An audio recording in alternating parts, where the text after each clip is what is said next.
अस्सलाम वालेकुम। बहुत सारे क्वेश्चंस पूछे जा रहे थे कि चाइल्ड मैरिज के बारे में बताएं कि अगर बच्चों की शादी के हवाले से कोई कानून मौजूद है, बच्चों की शादी करवा दी जाती है तो क्या इस पर कोई सज़ा है? हम अपनी मर्ज़ी से अगर कराना चाहते हैं या ज़बरदस्ती कोई करा देता है तो इस पर कोई दादरसी है या नहीं है? तो यहाँ पे मैं बताता चलूँ कि पाकिस्तानी कानून के अंदर चाइल्ड मैरिज रिस्ट्रेंट एक्ट 1929 के हवाले से एक एक्ट बनाया गया है और ये हर सूबे के लिहाज से पाकिस्तान के अंदर लागू है। मिसाल के तौर पे सिंध के अंदर भी लागू है अपने एक्ट के हिसाब से, पंजाब में भी और इस तरीके से दीगर सूबों में भी। लेकिन हर सूबे में थोड़ी थोड़ी सी तब्दीली है, और तब्दीली किस लिहाज से है? 90% तो सेम है, लेकिन एजिस के लिहाज से थोड़ा डिफरेंस आ जाता है। जैसे कि मिसाल देने लगा हूँ कि पंजाब के अंदर एक लड़की को 16 साल की जब होती है तो इजाज़त होती है कि वो शादी कर सकती है अपनी मर्ज़ी की, उसको बच्चा जो है नहीं कंसिडर किया जाता। जबकि सिंध के अंदर हिसाब उल्टा है, उधर 18 साल की कदगन है, जब तक बच्ची लड़की 18 साल की नहीं हो जाती वो उसका निकाह नहीं किया जा सकता, उसकी शादी नहीं की जा सकती। अच्छा, हम बात करते हैं पंजाब के लिहाज से। पंजाब में जो एक्ट लागू है इसकी कुछ डेफिनेशन हैं। सबसे पहले चाइल्ड, चाइल्ड किसको कहते हैं? If a male is under 18 years of age and if a female is under 16 years of age. Child की डेफिनेशन बताई गई है बच्चे की, कि अगर 18 साल से छोटा लड़का है तो वो बच्चा कंसिडर किया जाएगा, अगर 16 साल से छोटी लड़की है तो वो बच्ची कंसिडर की जाएगी। साथ ही डेफिनेशन है माइनर की। माइनर क्या होता है? नाबालग means a person of either sex who is under 18 years of age. लड़का हो या लड़की हो, अगर 18 साल से वो नीचे है उसकी उम्र तो उसको नाबालग कंसिडर किया जाएगा। याद रखिएगा, इस एक्ट के लिहाज से बच्चे और नाबालग में फ़र्क है। बच्चे को नाबालग के साथ आपने अटैच नहीं करना।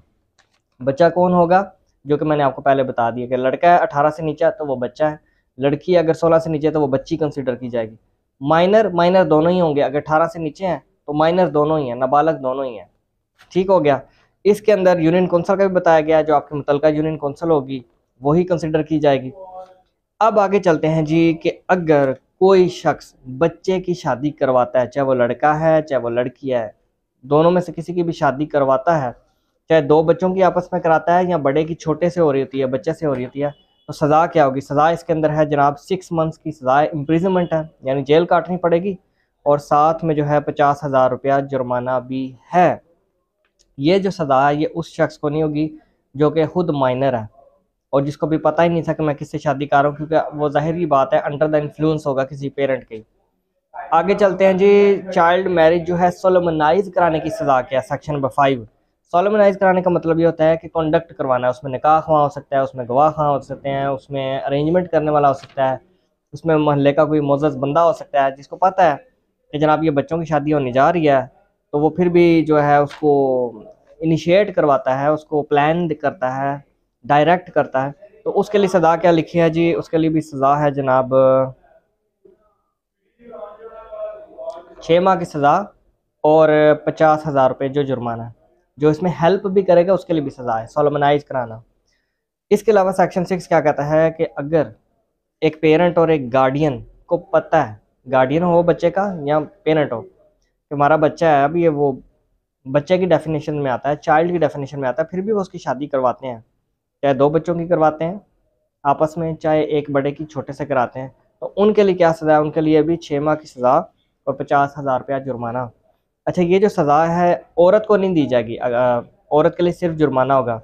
यानी बच्चों की शादी कराने वाली अगर कोई मुलज़मा औरत है, औरत ने बच्चों की शादियाँ कराई हैं, तो फिर उसको सिर्फ जुर्माना दिया जाएगा, कहा जाएगा जुर्माना दो, उसको जेल नहीं काटनी पड़ेगी।